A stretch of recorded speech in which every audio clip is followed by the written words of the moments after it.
എല്ലാ ദിവസവും യുദ്ധത്തിന്റെയും അക്രമത്തിന്റെയും വാർത്തകൾ കേട്ട് നമ്മൾ ശരിക്കും മടുത്തില്ലേ? നമുക്കെല്ലാവർക്കും സമാധാനം വേണം. പക്ഷേ ഇതെവിടെയാ കിട്ടുക?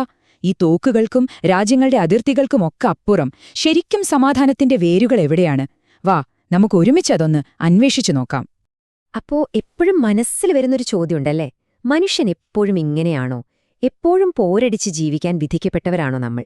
ഈ ചോദ്യങ്ങൾക്കുള്ള ഒരു ഉത്തരം കണ്ടെത്താനുള്ളൊരു ശ്രമമാണ് നമ്മളിന്ന് നടത്താൻ പോകുന്നത്. ഈ അക്രമത്തിന്റെ ഒരു സൈക്കിൾ, ഇതൊന്ന് എവിടെങ്കിലും അവസാനിക്കുമോ? നമ്മൾ ജീവിക്കുന്ന ഈ ലോകം ഒരു പ്രത്യേക സ്ഥലമാണ്, അല്ലേ? ഒരേ സമയം ഇവിടെ സ്നേഹമുണ്ട്, വെറുപ്പുമുണ്ട്. ഈ രണ്ട് ശക്തികളും എപ്പോഴും ഒരു മത്സരത്തിലാണ്. അപ്പോൾ ഇതിലേത് ജയിക്കും എന്ന് തീരുമാനിക്കുന്നത് ആരാണെന്നോ?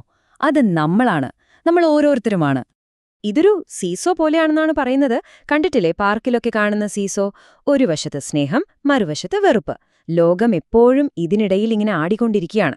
അപ്പൊ ചോദ്യം ഇതാണ്: നിങ്ങൾ ഏതു വശത്തേക്കാണ് കൂടുതൽ ഭാരം കൊടുക്കാൻ ആഗ്രഹിക്കുന്നത്? ഓർക്കണം, നമ്മുടെ ഓരോ ചിന്തയും ഓരോ വാക്കും ഓരോ പ്രവൃത്തിയും ഈ സീസോയെ അങ്ങോട്ടോ ഇങ്ങോട്ടോ ചലിപ്പിക്കുന്നുണ്ട്. പക്ഷെ ഒരു കാര്യമുണ്ട്, സമാധാനത്തിനു വേണ്ടി നമ്മൾ ഒരുപാട് ശ്രമിക്കാറുണ്ടല്ലേ? എന്നിട്ടും എന്തുകൊണ്ടാണ് ഇതൊന്നും പലപ്പോഴും വിജയിക്കാത്തത്? ചിലപ്പോൾ അതിന്റെ ഉത്തരം നമ്മൾ അത്രയൊന്നും പ്രതീക്ഷിക്കാത്ത ഒരിടത്തായിരിക്കും, നമ്മുടെയൊക്കെ ഉറച്ച വിശ്വാസങ്ങളിൽ. അതെങ്ങനെയാണ് നമ്മളെ അറിയാതെ പ്രശ്നങ്ങളിലേക്ക് കൊണ്ടുപോകുന്നത് എന്ന് നമുക്ക് നോക്കാം. നോക്കൂ, വിശ്വാസവും അറിവും തമ്മിൽ വലിയൊരു വ്യത്യാസമുണ്ട്. വിശ്വാസം പലപ്പോഴും തുടങ്ങുന്നത് എനിക്കെല്ലാം അറിയാം, അല്ലെങ്കിൽ ഞാൻ വിശ്വസിക്കുന്നതാണ് ശരി എന്നൊരു ചിന്തയിൽ നിന്നാണ്. പക്ഷെ ശരിക്കുള്ള അറിവോ? അതിന്റെ തുടക്കം എനിക്ക് പലതും അറിയില്ല എന്നൊരു തിരിച്ചറിവിൽ നിന്നാണ്. അതൊരു വിനയമാണ്. അപ്പൊ നിങ്ങൾ ഒന്നിൽ ഉറച്ചു വിശ്വസിക്കുമ്പോൾ എന്ത് സംഭവിക്കും? അതിനെ ചോദ്യം ചെയ്യുന്ന ഒരാൾ വരുമ്പോൾ സ്വാഭാവികമായും അവിടെ ഒരു സംഘർഷം വരും, അല്ലേ? അതായത് നമ്മൾ പലപ്പോഴും ഒരു വിശ്വാസത്തിൽ മുറുകെ പിടിക്കുന്നത് സത്യം കണ്ടെത്താനൊന്നുമല്ല. ശരിക്കും പറഞ്ഞാൽ അത് നമ്മുടെ ഈഗോയ്ക്ക്, നമ്മുടെ അഹംഭാവത്തിന് ഒരു സംരക്ഷണം കൊടുക്കാനാണ്. എനിക്കറിയില്ല എന്ന് സമ്മതിക്കുന്നത് അത് നമ്മുടെ അഹംഭാവത്തിന് അത്ര പെട്ടെന്നൊന്നും ദഹിക്കില്ല. പക്ഷെ ആ എനിക്കറിയില്ല എന്ന വാക്കിന് ഭയങ്കര ശക്തിയുണ്ട് കേട്ടോ.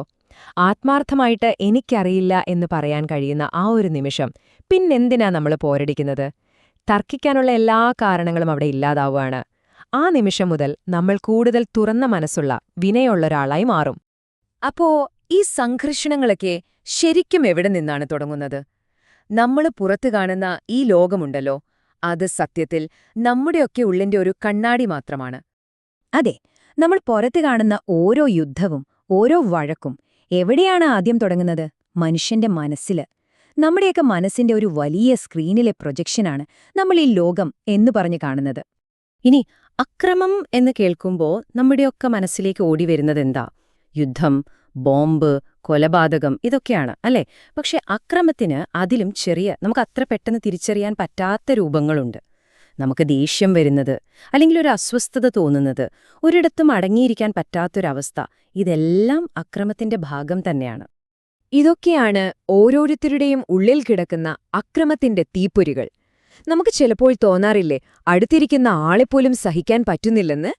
ആ ഒരു തോന്നൽ, അതുതന്നെയാണ് ആ തീപ്പൊരി. നമ്മൾ അതിനെ ശ്രദ്ധിച്ചില്ലെങ്കിൽ അത് പുറത്ത് വലിയൊരു കാട്ടുതീയായി പടരാൻ അധികം സമയമൊന്നും വേണ്ട.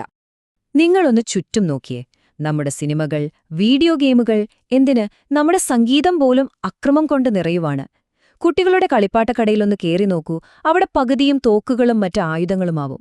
അപ്പോ ഇങ്ങനെയൊക്കെ അക്രമം നമ്മുടെ ജീവിതത്തിന്റെ ഒരു ഭാഗമായി മാറുമ്പോൾ അത് തെരുവിലേക്ക് പടരുന്നതിൽ അത്ഭുതപ്പെടാനുണ്ടോ? അപ്പൊ ഇതിനൊരു പരിഹാരമില്ലേ? തീർച്ചയായും ഉണ്ട്.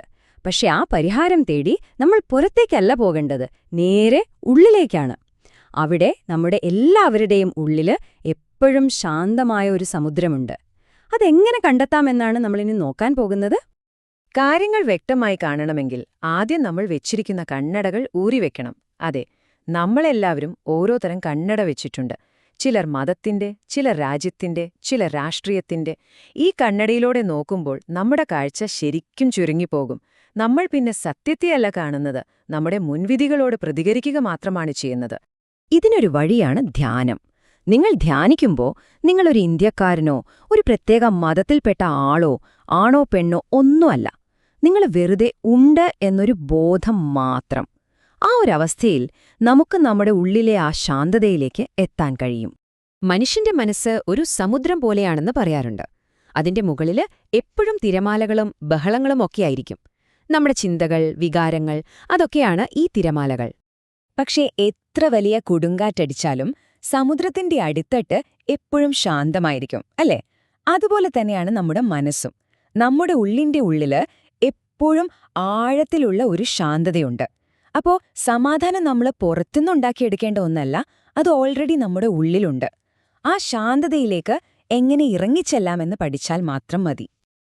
അപ്പോ ഈ ലോകസമാധാനം എന്നൊക്കെ പറയുന്നത് നമ്മൾ വിചാരിക്കുന്ന പോലെ വലിയൊരു സംഭവമേ അല്ല. അത് വളരെ സിമ്പിളാണ്. ഓരോ വ്യക്തിയുടെയും ഉള്ളിലെ സമാധാനം കൂടിച്ചേരുമ്പോഴാണ് ലോകസമാധാനം ഉണ്ടാകുന്നത്.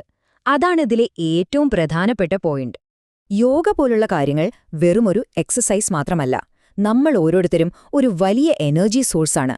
ഈ ഊർജത്തിന് പോകാനൊരു ശരിയായ വഴി കാണിച്ചു കൊടുത്തില്ലെങ്കിൽ എന്തു പറ്റും? അത് വഴിതെറ്റിപ്പോകും, ചിലപ്പോൾ അക്രമത്തിലേക്ക് വരെ തിരിയും. യോഗ ചെയ്യുന്നത് എന്താണെന്ന് വെച്ചാൽ ഈ ഊർജത്തെ ശരിയായ ദിശയിലേക്ക് തിരിച്ചുവിടുകയാണ്. അതുകൊണ്ട് തന്നെ പുറത്ത് മുദ്രാവാക്യം വിളിച്ചതുകൊണ്ടോ വലിയ പ്രതിഷേധങ്ങൾ നടത്തിയതുകൊണ്ടോ മാത്രം ലോകത്ത് സമാധാനം വരുമെന്ന് കരുതരുത്. യഥാർത്ഥ സമാധാനം വരുന്നതെപ്പോഴാണെന്നോ ഓരോ വ്യക്തിയും സ്വന്തം ഉള്ളിലേക്ക് നോക്കി അവിടെ സമാധാനം ഉണ്ടാക്കിയെടുക്കാൻ ശ്രമിക്കുമ്പോഴാണ്. നമ്മുടെ ഉള്ളിലെ അക്രമത്തിന്റെ കനലുകൾ ആദ്യം അണയ്ക്കണം. അതല്ലാതെ പുറത്തെ സമാധാനത്തിന്റെ പ്രാവുകളെ പറത്തിയിട്ടൊരു കാര്യവുമില്ല. ഇതിലും ലളിതമായി ഈ ആശയം എങ്ങനെയാണ് പറയുക, അല്ലേ? അപ്പോ ഈ ലോകത്തെ ശരിക്കും മാറ്റണമെങ്കിൽ നമ്മൾ ആദ്യം എങ്ങോട്ടാണ് നോക്കേണ്ടത്? ഈ ഒരു ചോദ്യത്തോടെ ഞാനിത് നിർത്തുന്നു. കൂടുതൽ സമാധാനമുള്ള ഒരു ലോകം സ്വപ്നം കാണുന്ന നമുക്കെല്ലാവർക്കും ഈ ചോദ്യം ഒരു വഴികാട്ടിയായി മാറട്ടെ.